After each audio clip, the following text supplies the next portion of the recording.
दोस्तों, मैं हूं आदिल खान आजाद। आज है 15 दिसंबर 2025 और आप देख रहे हैं आजाद बोल इंडिया पर middle east big news show. इस शो में आज आपको दिखाएंगे जंग हुई तो दुश्मन देखेगा ईरान की ताकत का नया चेहरा। ऑस्ट्रेलिया के बॉन्डी बीच पर फायरिंग में 16 की मौत, टेरर एंगल की जांच। बॉन्डी बीच हमले में कैसे एक मुसलमान बन गया दुनिया भर के लिए हीरो। गजा के लिए अमेरिका ने 70 मुल्कों पर फौज भेजने का दबाव बढ़ाया। सीरिया में अमेरिकन फौजियों के बाद अब 4 सिक्योरिटी जवानों का कत्ल और इजरायली एयर स्ट्राइक से साउथ लेबनान में फिर बड़ी मौत की रफ्तार।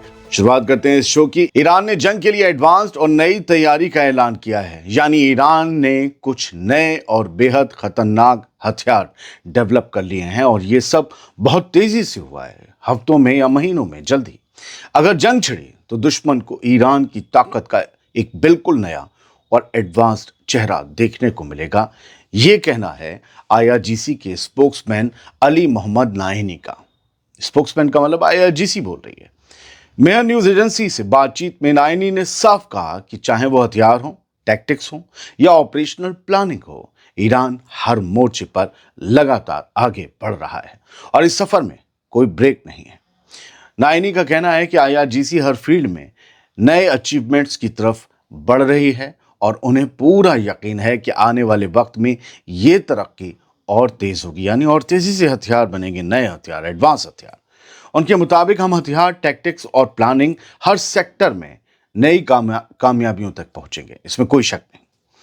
आईआरजीसी के स्पोक्समैन ने दो टूक कहा कि अगर हालात जंग तक पहुंचे तो दुश्मन को ईरान की मिलिट्री कैपेबिलिटी के नए लेवल्स और नए डायमेंशंस का सामना करना पड़ेगा। आईआरजीसी का कहना है कि तब्दीलियां सिर्फ बयान नहीं हैं, बल्कि ऐसी हकीकत है जो आखिरकार मैदान जंग पर नजर आएंगी।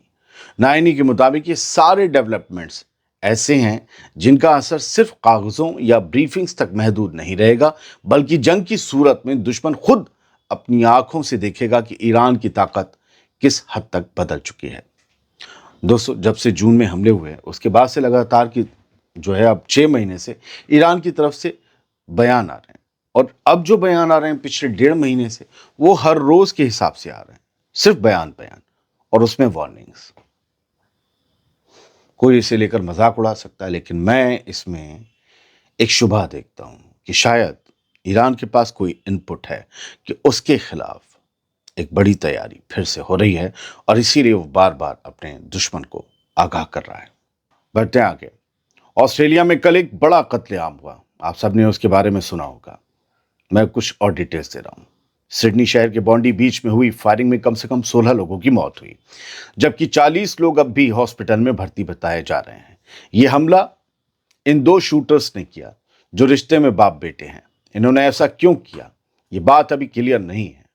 न्यू साउथ वेल्स की पुलिस का कहना है कि मामले से जुड़ी और डिटेल्स जो हैं, जानकारियां जो हैं, वो जल्द सामने लाई जाएंगी।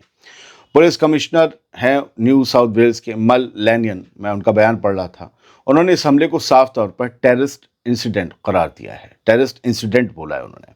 वहीं एनएसडब्ल्यू के प्रीमियर क्रिस मिन्स ने भी कहा कि यह हमला खास तौर पर यहूदी कम्युनिटी को निशाना बनाकर किया गया है। पुलिस के मुताबिक मरने वालों में एक शख्स ऐसा भी है जिसे शूटरों में से एक माना जा रहा है कि ये वो शूटर भी हो सकता है, जबकि दूसरा सो कॉल्ड शूटर, कथित शूटर, जिसके बारे में कंफर्मेशन नहीं कि ये ही है, वो बेहद नाजुक हालत में अस्पताल में भर्ती, उसका इलाज चल रहा है। कुल मिलाकर बॉन्डी बीच की इस फायरिंग ने पूरे ऑस्ट्रेलिया को ही नहीं, पूरी दुनिया को हिलाकर रख दिया है। टेरर एंगल, यहूदी कम्युनिटी को टारगेट करने का दावा और बड़ी तादाद में मौतें। ये मामला आने वाले दिनों में और बड़ा होने वाला है। बस इसमें एक पॉजिटिव पहलू ये है कि मारने वालों का अभी मजहब क्लियर नहीं हुआ, अंदाजे लगा लिए गए हैं। इस्लामिक टेररिज्म जैसा एक प्रोपेगेंडा है वो चलने लगा है, लेकिन बचाने वालों में सबसे बड़ा नाम भी एक मुसलमान का आया है। उसकी वजह से बहुत से लोगों के मुंह में दही जम गया है कि अब इसके मजहब के हिसाब से कोई ये सब बचाते हैं, वैसे तो कहते तो ये सब मारते हैं। स्टोरी बताता हूं उसकी। सिडनी के बॉन्डी बीच में हुई खूनी फायरिंग के बीच एक ऐसा मंजर भी सामने आया जिसने इंसानियत पर यकीन फिर से जिंदा कर दिया। एक मुसलमान शख्स ने कई यहूदियों की जान बचाई और आज वो पूरी दुनिया के लिए हीरो बन गया है। ऑस्ट्रेलिया में संडे को लोग उस शख्स की जमकर तारीफ कर रहे थे और आज भी कर रहे हैं जिसे अब खुले तौर पर हीरो कहा जा रहा है। सोशल मीडिया पर वायरल हुए वीडियो में साफ दिखता है कि जब गोलियां चल रही थीं और लोग जान बचाकर भाग रहे थे, उसी वक्त एक निहत्था शख्स आगे बढ़ा, शूटर पर टूट पड़ा। करीब 15 सेकंड के वीडियो में देखा जा सकता है कि यह शख्स पहले पार्क की हुई गाड़ियों के पीछे छिपता है, फिर पीछे से दौड़कर हमलावर पर हमला करता है। वो उसे गर्दन से पकड़ता है, उसकी राइफल छीन लेता है, जमीन पर पटक देता है और फिर उसी हथियार को उसकी तरफ तान देता है। माना जा रहा है कि इसी हिम्मत भरे एक्शन ने कई बेकसूर लोगों की जान बचा ली। इस बहादुर शख्स की पहचान 43 साल के अहमद अल अहमद के तौर पर हुई है। जाहिर सी बात, ये अरबी मूल के हैं। ये पेशे से फल बेचने का काम करते हैं वहां पर ऑस्ट्रेलिया में। रिपोर्ट के मुताबिक इस हमले में अहमद को खुद भी 2 गोलियां लगी, लेकिन इसके बावजूद उसने पीछे हटने के बजाय सामने खड़े होकर मौत से टक्कर ली। नफरत के दौर में ये तस्वीर, ये नाम और ये किस्सा एक साफ पैगाम दे रहा है, इंसानियत मजहब नहीं देखती और हीरो वही होता है जो बेखौफ होकर दूसरों की जान के लिए खड़ा हो जाए। इस खबर को लेकर भारत के एनडीटीवी से लेकर इसराइल के द टाइम्स ऑफ इसराइल ने भी लंबी चौड़ी तारीफों के साथ लिखा इस शख्स अहमद अल अहमद के बारे में। कहा यह हीरो है। ये बात इसलिए बता दी मैंने आपको, इन दोनों अखबारों का हवाला दे दिया, क्योंकि बड़ी तादाद में चमन भक्त, अंध भक्त अच्छे से इस खबर की तस्दीक कर लें कि जो कहा है वो सच है या नहीं है। बढ़ते आगे। गजा में इंटरनेशनल स्टेबलाइजेशन फोर्स के लिए अमेरिका ने 70 मुल्कों पर दबाव बढ़ाया है। यानी इन मुल्कों से कहा जा रहा है कि अमेरिका का प्लान नाफिज करने के लिए और गजा की सिक्योरिटी के लिए अपने अपने फौजी गजा भेजो। दरअसल ये गजा की सिक्योरिटी नहीं, गजा से इसराइल की सिक्योरिटी का मसला है। खबर के मुताबिक अमेरिका गजा के लिए बनने वाली इंटरनेशनल स्टेबलाइजेशन फोर्स यानी ISF को लेकर जोर लगा रहा है, लेकिन जमीन पर हालात उसके खिलाफ जाते दिख रहे हैं। एक तरफ इसराइल सीजफायर की खुली खिलाफ वर्जी कर रहा है, दूसरी तरफ अमेरिका को इस फोर्स के लिए कई मुल्कों को साथ लाने में भारी मुश्किल भी पेश आ रही है। वॉल स्ट्रीट जर्नल की रिपोर्ट के मुताबिक US स्टेट डिपार्टमेंट ने तकरीबन 70 मुल्कों को ऑफिशियल रिक्वेस्ट या खुले लफ्जों में कहें तो ऑर्डर भेजा है। रिक्वेस्ट अमेरिका की रिक्वेस्ट ऑर्डर होता है। ऑर्डर भेजा है अमेरिका ने 70 मुल्कों को, ताकि गजा में अगले साल तैनात होने वाली ISF के लिए फौज जुटाई जा सके। अमेरिका का प्लान है कि करीब 10,000 फौजियों की मल्टीनेशनल फोर्स खड़ी कर दी जाए, जो डोनाल्ड ट्रंप के पीस प्लान के तहत गजा की निगरानी करे। लेकिन अब तक रिस्पॉन्स ठंडा ही रहा है। उसके पीछे कई अरब और मुस्लिम ममालिक का डर है कि कहीं उन्हें हमास पर गोली ना चलानी पड़े। इससे मुस्लिम वर्ल्ड में उनके खिलाफ एक लहर उठ खड़ी होगी। अमेरिका को उम्मीद थी कि 2026 के आखिर तक 10,000 सिपाही ISF के लिए मिल जाएंगे, मगर कुछ अफसर मान रहे हैं कि ये तादाद 8,000 से आगे जाना मुश्किल है। रिपोर्ट के मुताबिक माल्टा, इटली, फ्रांस और एल साल्वाडोर जैसे देशों को भी हाल में रिक्वेस्ट भेजी गई है। मिडिल ईस्ट के कुछ मुल्क और अमेरिका के करीबी अलाइज जैसे सऊदी अरब और UAE फंडिंग के मामले में अमेरिका के साथ काम कर रहे हैं, लेकिन ज्यादातर मुल्क अपने सोल्जर्स, अपने सिपाही भेजने में हिचक रहे हैं।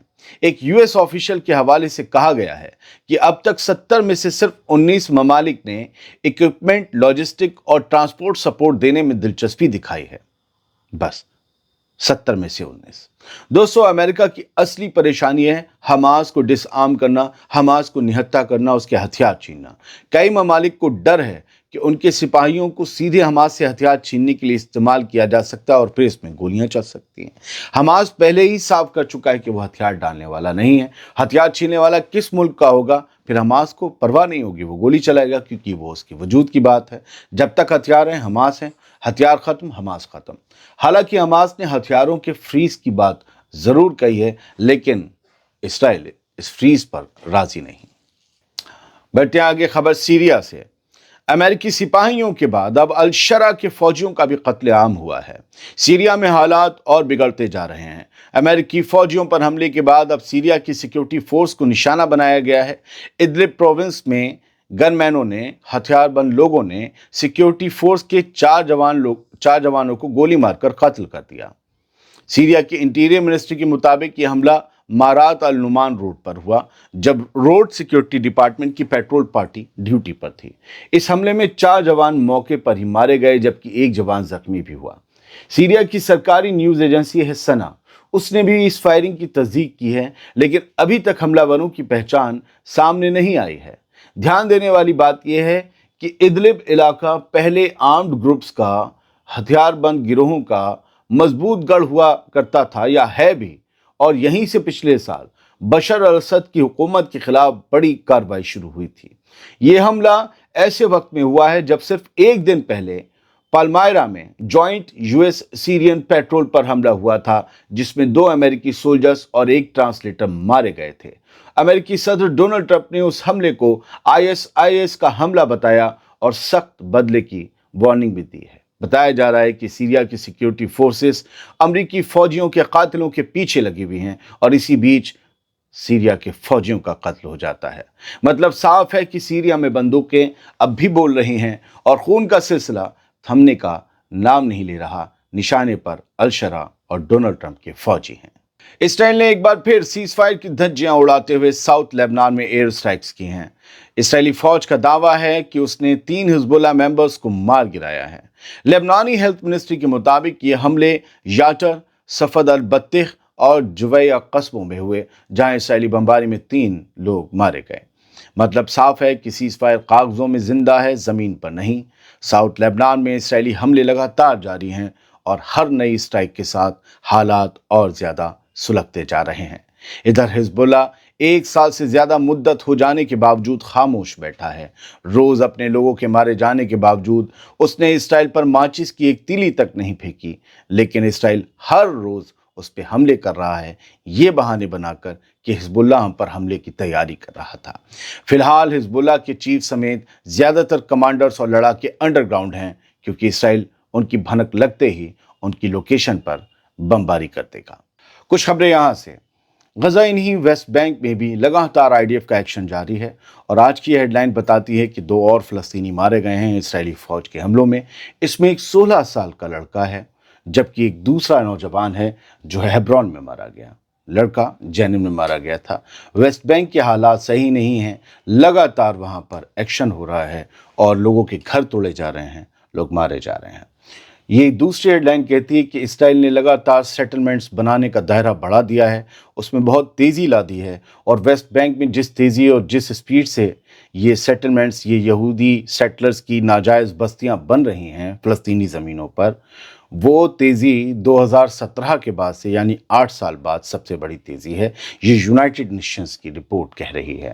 اس کے علاوہ سوڈان سے خبر یہ ہے کہ کوردوفان جو صوبہ ہے اور الفاشر اس کا ایک شہر ہے، کوردوفان سے لگ بھگ پچھلے 3 دن میں 900 لوگ اپنی جان بچا کر بھاگے ہیں، کیونکہ وہاں پر انسیکیورٹی پوری طریقے سے پھیل رہی ہے۔ سیکیورٹی کی حالت بالکل خراب ہو چکی ہے۔ کوردوفان اور خاص طور سے الفاشر اس وقت RSF کے قبضے میں ہے، اور جب سے یہاں سوڈانی آرمی کا قبضہ گیا ہے تب سے حالات بدتر ہوتے چلے جا رہے ہیں۔ غزہ میں بارش اور ملبے نے لوگوں کی زندگی محال کر دی ہے۔ ملبہ تو پہلے ہی زندگی محال کیے ہوئے تھا، اس کے بعد جو کچھ دن بارش ہوئی ہے اس سے حالات اب بھی نہیں سنبھلے، اور لوگوں کے اندر بیماریاں، بھوکمری پھر سے پھیلنے کا ڈر ستا رہا ہے۔ میں نے پرسوں آپ کو بتایا تھا ترکی سے ایک بڑا جہاز مدد کا پہنچا ہے غزہ، تو لوگ بولے کیا فائدہ، وہاں تو نہیں پہنچ پائے گا۔ تو میرے بھائی، دھول مٹی ہوا کھا کر فلسطینی زندہ نہیں ہیں، مدد پہنچتی ہے، کم تعداد میں پہنچ رہی ہے۔ آپ کتنے دن زندہ رہ سکتے ہیں؟ جنگ تو 2 سال بعد سیز فائر ہوا ہے، ایک اتنا لمبا والا۔ تو پازیٹیو چیزوں کو پازیٹیو لیجئے، بھلے آپ ایجنڈا پروپیگنڈا کا شربت ہر روز صبح پی رہے ہوں، کیونکہ ایک بہت بڑی جو ہے ایک گروہ، ایک ٹولی ہے جو عرب اسٹیٹس، ترکی، ان سب کے خلاف نفرت کھول رہی، کیونکہ ان کا ایجنڈا اسی میں سلیکٹ ہوتا ہے، اور ایک ان کی بھی ایک ٹولی ہے جو دوسری طرف زہر گھولتی ہے، اور یہ دونوں لوگ جو ہیں کہیں کسی تیسری طرف سے پیسہ لے رہے ہیں۔ ان دونوں فریق کے جو صحیح لوگ ہیں وہ ہر خبر کو سمجھتے ہیں، ہر کسی کے کام کو بھی سمجھتے ہیں، لیکن ہمارے اور آپ کے بیچ ہی تو وہ لوگ ہوتے ہیں جو پیسے لے کے مخبریاں کرتے ہیں، پروپیگنڈا چلاتے ہیں۔ تو میں انہیں بتا رہا ہوں کہ مدد جا رہی ہے، اور مدد پہنچ رہی ہے۔ بس 650-700 ٹرک جو طے تھے وہ نہیں جا رہے، 350 جا رہے ہیں، اور یہ سب اسلامک ملک اور عرب ملکوں سے جا رہی ہے۔ برا لگتا ہے سننے میں تو برا محسوس کیجیے۔ سلامت رہیے، خوش رہیے۔